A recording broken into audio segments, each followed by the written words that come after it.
Well, new polling data is raising fresh concerns for U.S. President Donald Trump and the Republican candidates ahead of the upcoming midterm elections in November this year.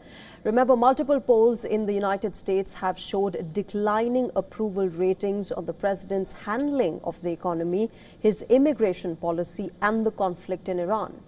A series of major polls released this week, including surveys from Reuters, Ipsos, Strength in Numbers, Verisight, and AP-NOC, show Trump's approval rating hovering in the mid to low 30s at 36, 35, and 33% respectively.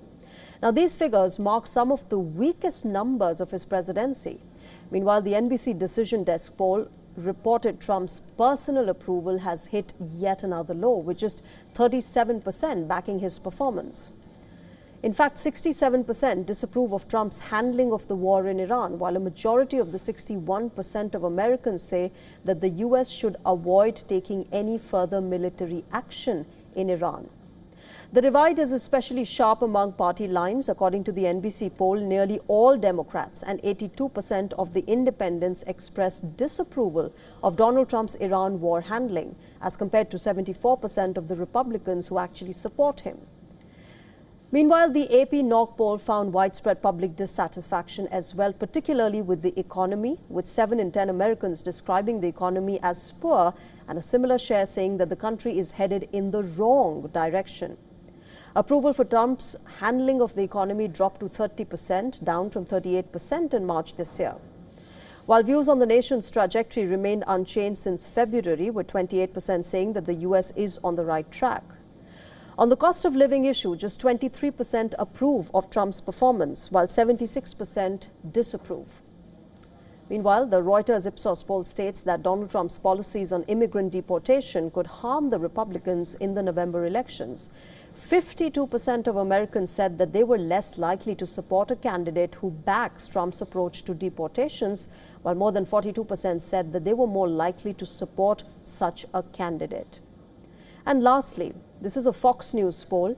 It shows 56% of voters believe that the Trump administration has not been competent in managing the federal government, while 43% think the White House has been competent at running the government.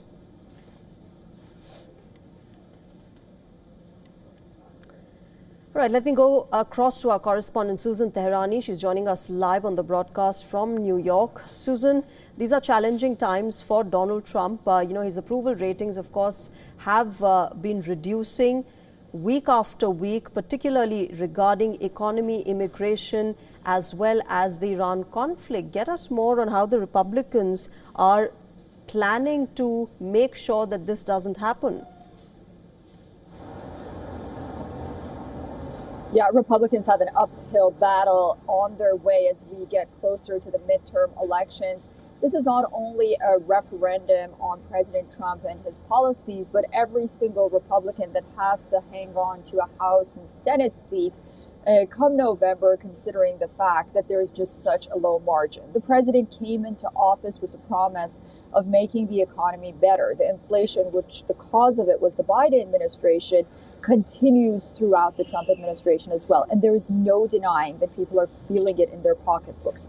Groceries are still at an all-time high. People aren't able to pay for basic needs. They're saying that they are not better off right now with the Trump administration, and the economy really has to have an overhaul for the inflation to come down. I mean, you could ultimately maybe balance it out with some wage increases, but as for now, it just seems like the administration wasn't able to tackle inflation the way the American public wanted to. In terms of immigration, it'll be interesting to see by November how Americans feel, considering the fact that now that Kristi Noem is out of the Department of Homeland Security, it was widely believed that it was her draconian immigration policies that really made headlines to such an extent that put this issue on the map for voters. I'd be interested to see what happens with the issue of immigration, because overall Americans do want safer borders. But, the Iran war is one thing because it affects gas prices. Again, though, it goes back to the economy. When you have grocery prices so high, the cost of living so high, and then you have gas prices at some places over $4 a gallon, it's a very, very challenging situation for the Republicans to tackle. That's right. Susan, thanks very much for joining us at the moment and getting us more details.